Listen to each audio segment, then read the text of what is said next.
Hello students, good morning everyone. Today we will start with chapter number 2, processor organization and architecture. So in the last class or in the last video we completed the first chapter and also we have seen that queue operations and subroutine. So how we are going to use for that subroutines and queue operation by using some main memory programs with respect to some examples. Okay, so today let us learn about processor organization and architecture. So in that first we will discuss classifications of processors.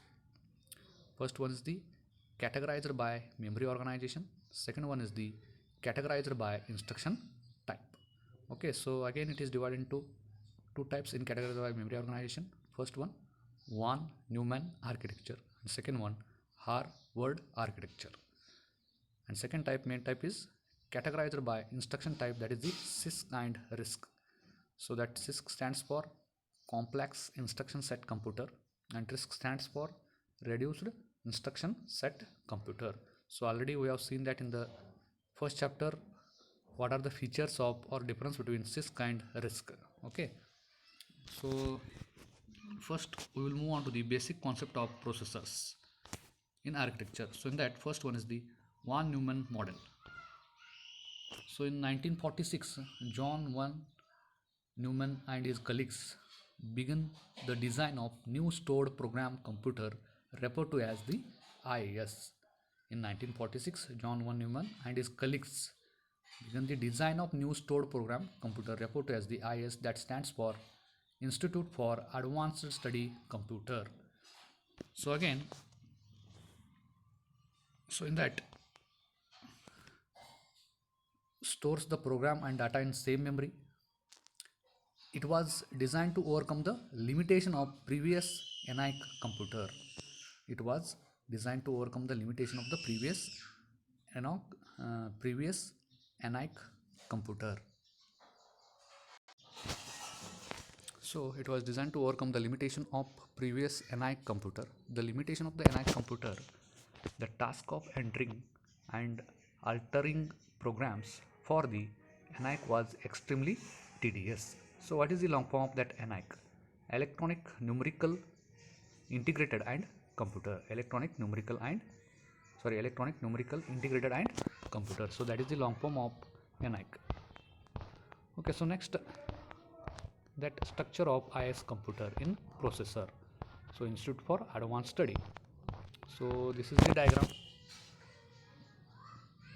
of structure of IS computer.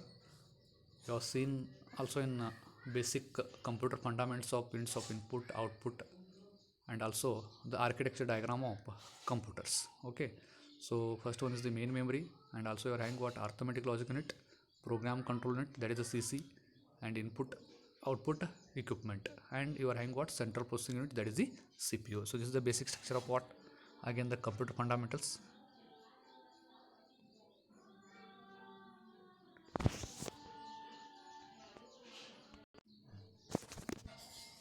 Structure of IS computer. IS consists of a main memory which stores both data and instruction. A main memory which stores the both data and instruction. It stores the both data and instruction. An ALU capable of operating, arithmetic logic unit capable of operating on binary data.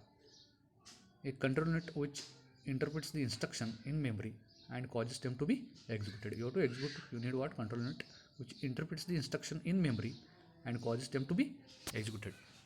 The input output equipment operated by the control unit. So this is the basic information comes under what? Structure of IS computer. So again, in IS computer you are having what? IS memory formats. So what are the format comes under in IS? We will discuss. The memory of IS consists of 1000 storage locations. The memory of IS consists of 1000 storage locations called words of 40 binary digits, that is the bits each. So both data and instructions are stored there. Each number is represented by sign bit and a 39-bit value, and 39 bit value. So that is the 0, 1 and 39. So each number is represented by sign bit. So that is 0, 1 sign bit and the 39 bit value. So this is the instruction format of sign bit, that is the 0, 1 and 39.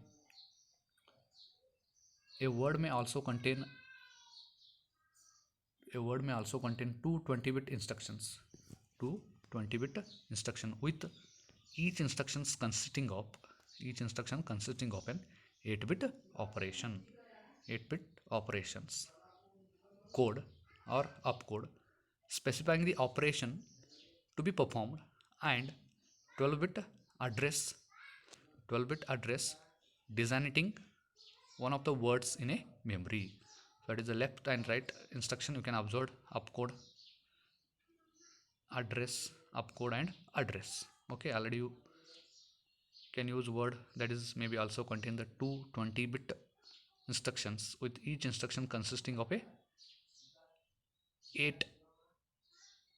8-bit operation.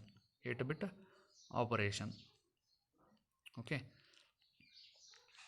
so again specifying the operation to be performed and 12-bit address designing the one of the words in a memory, that is the left and right instructions. So this is the format of what IS memory formats. Okay, opcode, address, opcode and address. Next we will discuss the Harvard architecture. Okay, so classification of the main type, that is the Harvard architecture. So physically separate storage and signal pathways for instructions and data. Physically separate storage and signal pathways for instructions and data.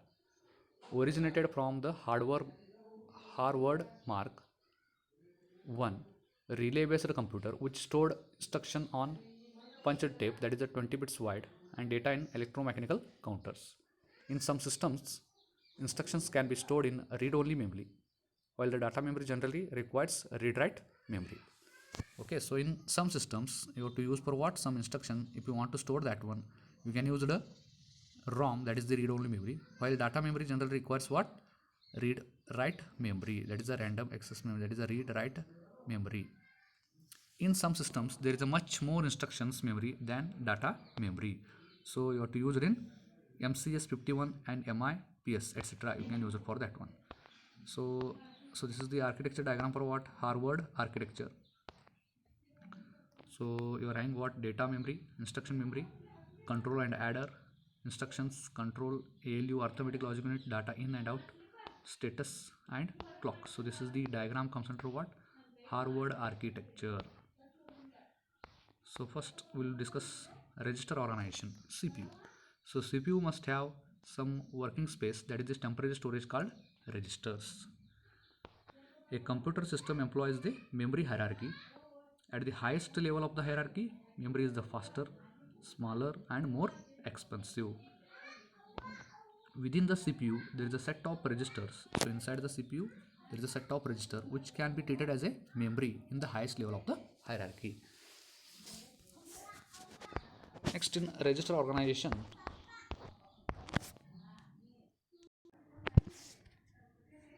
the register in the CPU can be categorized into two groups. First one is the user visible register. And second one is the control and status register. So what is that user visible register?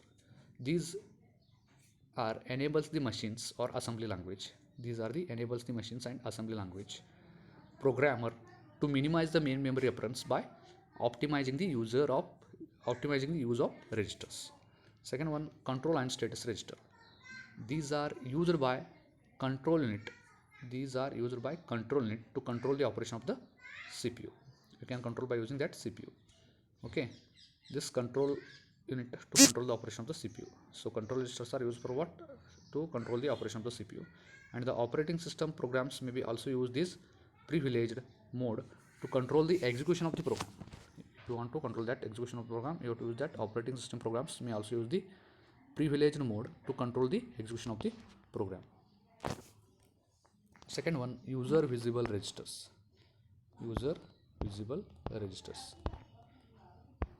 In user visible registers, you have to use general purpose data address and condition codes. General purpose data, address and condition codes. So how we are going to use that general purpose register, we will discuss. First one, in that, used for variety of functions by the programmer. Used for variety of functions by the programmer. Sometimes used for holding operands or data of an instructions. Sometimes used for addressing functions. Example, register, indirect and displacement functions. Okay, so these are called as what? General purpose registers. You can use the addressing modes or addressing function, that is the register, indirect and displacement. You have to use the operation, you have to use the operands or data of an instruction, and you have to use variety of function by the programmer. The next one is the data registers. What is that data registers? So used to hold only data. In data only you have to use the hold only data, hold only data. Cannot be employed in the calculation of the operand's address. Next, address registers. Used exclusively for the purpose of addressing.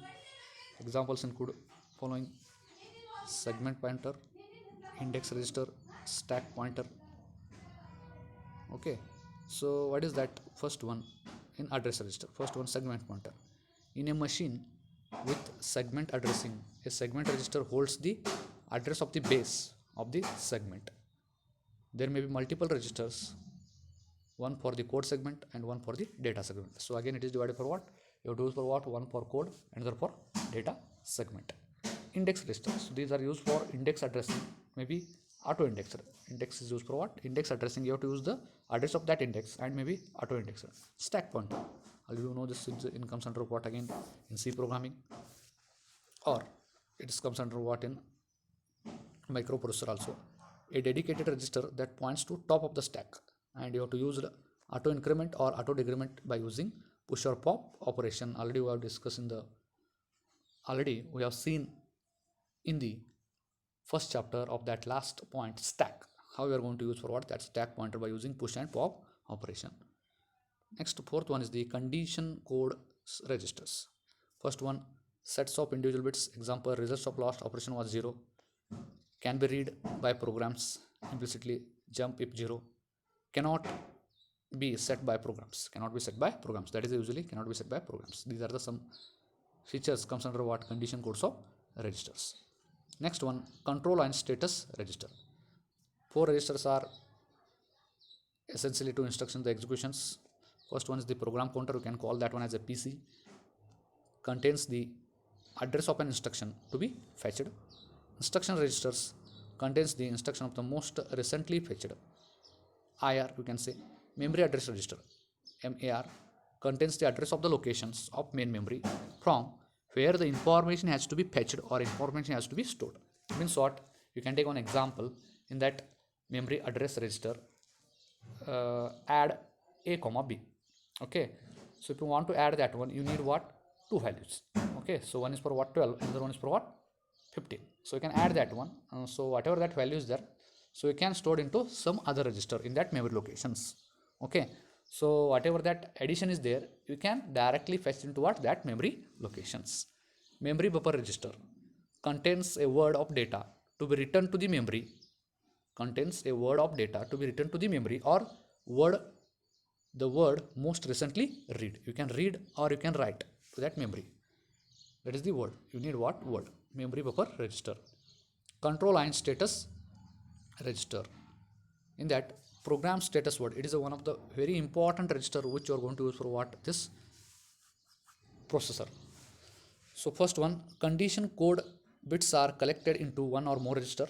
So you have to collect one or more register here first, known as a program status word that contains status information. Common fields or flags including the following.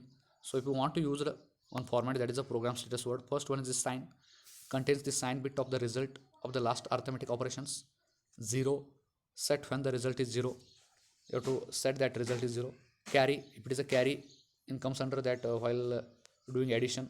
So set if any operation resulted in carry, addition into or borrow, subtraction out of the high order bit. Okay, so equal, set if the logical compare result is equal. So that is also very important. Overflow, used to indicate the arithmetic overflow. Interrupt, enable or disable, used to enable or disable the interrupts. So this is also very important. Okay, so next we'll discuss the register organization of the Intel 8086 processor. So again, general register, AX you can use for what accumulator, BX you can use for what base, CX you can use for what count, and DX you can use for what data. So in general you can A, B, C, D, that is the AX is the accumulator, B is the base, C is the count, and D is the data. So next, pointer and index. SP that is the stack pointer, BP that is the base pointer, SI is the source index, and DI is the destination index. So that is the pointer and index reference codes. And next, segment. CS is the code segment, DS is the data segment, SS is the stack segment, and DS is the extra segment. So next, program status. So in that program status, 8086 flags and instruction pointers. So this is the comes under what register organization of Intel 8086 processor. Again, register organization of the Intel 8086 processor. First feature is the 16-bit flags instruction pointer. General register, that is the 16 bits. You can use AX, that stands for accumulator, favored in calculations. BX, base, normally holds an address of variable or functions. You can hold that address. CX, that is a count. You can count, normally used for loops. You can count increment 1, 2, 3, 4. You can loop. You can use the loop. DX, data, normally used for multiply or divide. Data you can use for what? Multiply purpose or divide purpose. Segment of 16 bits. SS, stack, base segment of the stack in memory. CS, code or base location of the code. DS, that is the data or base location of the variable data. ES is the extra or addition location of the memory data. Extra you can use for what? That memory purpose. Next, register organization of the Intel 8086 processor, that is the index 16 bits. BP, that is the base pointer. Offset from SS for locating the subroutines. Okay. SP, stack pointer, offset from SS for the top of the stack. Okay. Next, SI is the source index used for copying the data and strings. You have to use for what? Copy the data and strings. DI, that is the destination index used for copy data or strings. This is the comes under what? In general, processor organization. So in the next class we will discuss instruction formats. Okay, so today we will stop here. So next class we will start with what? Instruction format by using that processor organization. So I hope you people will understand this concept. Okay, so thank you. We will meet you on the next class.